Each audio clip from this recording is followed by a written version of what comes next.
এই জিনিসটা যদি আমরা আজ থেকে 15 বছর আগে চালু করতে পারতাম, যখন সাকিব আল হাসান খেলার মাঠে অন ফিল্ডে ক্যামেরার সামনে এমনকি আম্পায়ারের সামনে লাথি মেরে স্ট্যাম্প ভেঙে ফেলছিল, ওনার কি কোনো বিচার হচ্ছিল?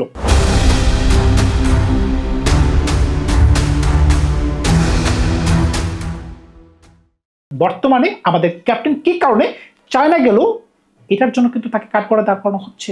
এমনকি শেখ মেহেদী ভালো অলরাউন্ডার, তিনি শুধুমাত্র নিজেকে একটা ক্ষোভের কথা সোশ্যাল মিডিয়াতে জানাইছেন যে আমি বাংলাদেশের নাম্বার 1 অলরাউন্ডার। কিভাবে? কাগজে কলমে। আপনারা আমার স্ট্যাট দেখেন, আমি কোন ধরনের বোলিং করতে পারি, কোন ধরনের ব্যাটিং করতে পারি, কিন্তু কেন আমাকে প্রপার সুযোগ দেওয়া হচ্ছে না? এই কারণে ওনার শাস্তি হতে পারে।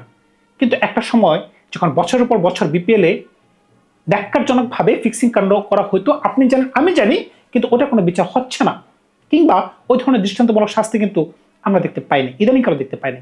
তবে বর্তমান তামিমের বোর্ড যেভাবে ক্রিকেটটাকে সাজানোর চেষ্টা করতেছে, আমি ধন্যবাদ জানাই। আপনি অবশ্যই চীনে যাইতে পারেন, আপনি সিঙ্গাপুর যাইতে পারেন, আপনার সিঙ্গাপুর যাওয়ার কথা আছে, কিন্তু আমাদেরকে অবশ্যই জানিয়ে নিতে হবে। কারণ কি, আপনি চুক্তিবদ্ধ ক্রিকেটার। আমি এপ্রিশিয়েট জানাচ্ছি বিসিবিকে, কারণটা কি, নিয়মের ভিতরে থাকতে হবে। আমরা কি এটা জানতে চাই? এগুলোকে আমাদের জানা খুব প্রয়োজন। যেটা আমাদের জানা প্রয়োজন, ওইগুলো কেন বাংলাদেশ ক্রিকেট বোর্ড আমাদেরকে জানাচ্ছে না? যেমন লিটন কুমার দাস জিম্বাবুতে যাবেন, উনি টেস্ট ম্যাচ খেলবেন না, কিন্তু ওডিআইয়ের 2টা ম্যাচ খেলবেন, প্রথম ম্যাচ তিনি বিশ্রামে থাকবেন, কারণ কি উনি ইনজুরি কবরে পড়েছিলেন অস্ট্রেলিয়া টোরে, বা অস্ট্রেলিয়া যখন বাংলাদেশ এসেছিল, ওইটা আমরা জানতাম। কিন্তু এর পরবর্তীতে যে ওনার আপডেট, একটা সময় আমরা বুঝতে পারি নাই যে উনি একটা ম্যাচও তিনি জিম্বাবুর সাথে খেলতে পারবেন না। ওই আপডেটগুলোর কিন্তু অপেক্ষা কিন্তু আমরা পড়েছিলাম, কিন্তু আমরা জানতে পারিনি। কিন্তু বর্তমানে আমাদের যেটা খুব জানা প্রয়োজন, নাহিদ রানার বর্তমান কন্ডিশন কেমন। বিসিবি কিন্তু এগুলো আমাদেরকে বলে না। কোন ধরনের কথা বলতেছে? উনি চায়না গেছে, উনি শৃঙ্খলা ভঙ্গ করে ফেলছে, ওনার শাস্তি হতে পারে। এইটা কি খুবই গুরুত্বপূর্ণ একটা ইস্যু? হ্যাঁ, অবশ্যই গুরুত্বপূর্ণ ইস্যু। আপনি যদি মনে করতে চান যে আমি দৃষ্টান্ত স্থাপন করব, সম্মানকে আমরা মানুষকে করি নাকি চেয়ারকে করি? আপনাদের মনে পড়ে কি মাত্র কিছুদিন আগে যে তামিম ইকবাল খানকে আমরা দালাল দালাল বলে আখ্যায়িত করতাম, এখন তিনি বিসিবির সভাপতি হওয়ার পরে কিন্তু কোনো মানুষকে কিন্তু আর দালাল দালাল বলতে শুনি না। বুঝতে পারতেছেন? এই আসিফ নজরুল স্যার যখন ক্রীড়া উপদেষ্টা ছিলেন, তিনি কিন্তু আমাদের বিশ্বকাপের স্বপ্ন ধ্বংস করে দিয়েছেন। তখন কিন্তু সবাই বলতেছিল ভালো করছে, উনি এনটি বিরোধী কাজ করছেন, ভালো। কিন্তু উনি যখনই পদত্যাগ করলেন কিংবা ওনার ম্যাচ শেষ হয়ে গেল, এখন কিন্তু সকলে কিন্তু ওনাকে তুলনা করতেছে যে আপনি কেন এই ধরনের সিদ্ধান্ত নিয়েছিলেন। ডাব কেলেঙ্কারির কথা মনে আছে? নজরুল সাহেব যখন বলেছিল যে প্লেয়াররা কেন এতগুলো ডাব খায়, এই প্রশ্ন কিন্তু আমাদেরকে শুনতে হয়েছে। তবে আজকে আলোচনার টপিক এটা না, আলোচনার টপিক হচ্ছে বিসিবি যখন যেটা ইচ্ছে করে তখন কিন্তু সেটাই করতে পারে।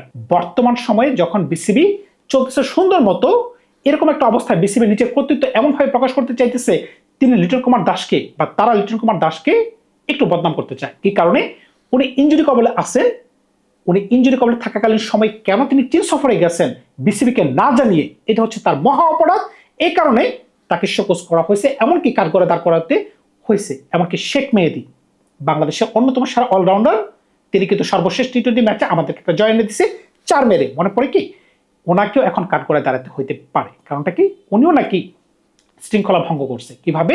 যখন অস্ট্রেলিয়া সিরিজটা শেষ হলো, আমরা যখন টি-20তে 3-0 ব্যবধানে হারলাম, উনি কিন্তু মনে কষ্টে দু একটা কথা বলেছিলেন যে আমার মতো ভালো অলরাউন্ডার অন্তত বাংলাদেশে নাই। বর্তমানে আপনারা আমার স্ট্রাইক রেট দেখেন, আমার ব্যাটিং এভারেজ দেখেন, আমার ইকোনমি দেখেন, উনি সেটা বলছেন। কিন্তু কেন সেটা তিনি পাবলিকলি বললেন, আমরা কেন সেটা জানতে পারলাম?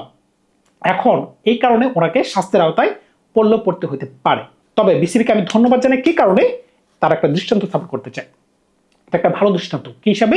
যে আপনি বাংলাদেশের ক্যাপ্টেন, আপনি ইনজুরি কবলে পড়ে আছেন, কি কারণে আপনি আমাদেরকে না জানাইয়া আপনি দেশের বাইরে যাবেন, চীনে যাবেন।